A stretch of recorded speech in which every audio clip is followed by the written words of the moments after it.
Selamat pagi teman-teman. Salam sejahtera untuk kita semua. Baik, perkenalkan nama saya Anastasia Anut.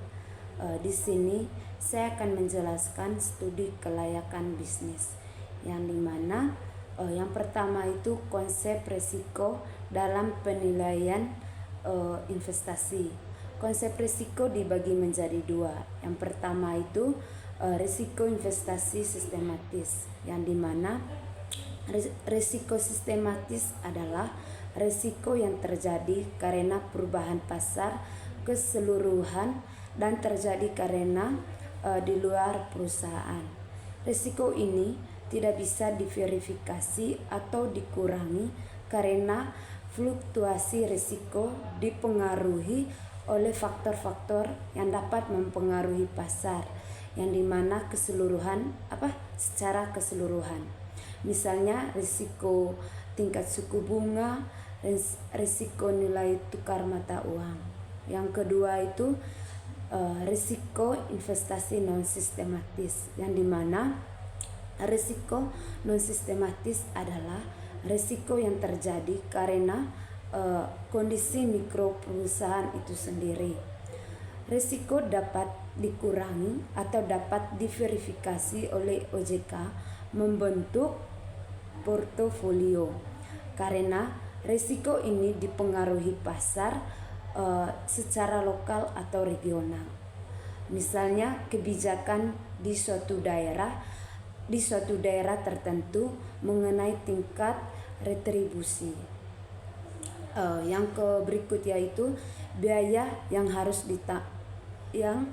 ditanggung perusahaan.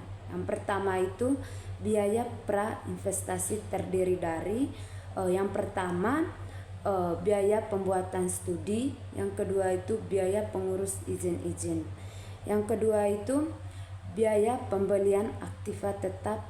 Yang pertama itu aktiva tetap berwujud antara lain tanah, mesin-mesin, bangunan, peralatan, inventaris kantor, dan aktiva berwujud lainnya.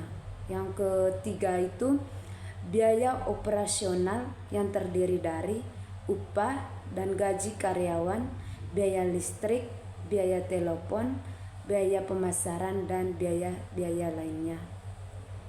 Yang berikut yaitu menghitung biaya modal dan sumber daya yang ada. Yang pertama yaitu modal itu sendiri dapat dihitung dengan mengestimasi tingkat pengembalian yang diharapkan oleh pemilik perusahaan. Yang kedua yaitu utang.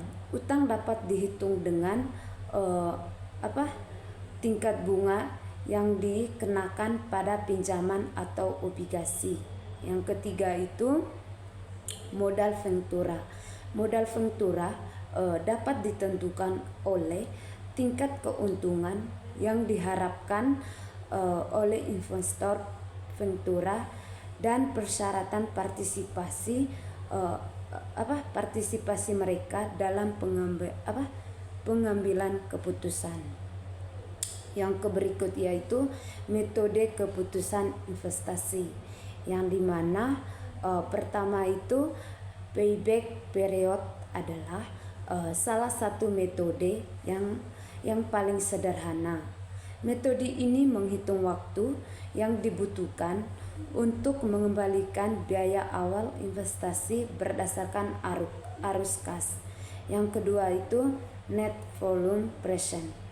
Net volume present adalah rasio perbedaan antara nilai sekarang dari arus kas masuk dan nilai sekarang dari arus kas keluar selama periode waktu tertentu. Yang ketiga yaitu internal rate of return adalah metode yang digunakan untuk memperkirakan profitabilitas dari investasi yang bersangkutan. Yang berikut yaitu profitability index, yang dimana metode pengukuran rasio rasio nilai sekarang dari arus investasi.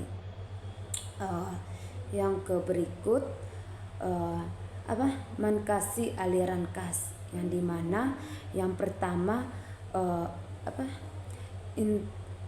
initial cash flow adalah lebih dikenalkan kas awal yang merupakan pengeluaran pada periode untuk investasi. Yang kedua yaitu operational cash flow, merupakan kas yang diterima atau dikeluarkan pada saat operasi usaha, yang dimana yang akan dipergunakan untuk investasi.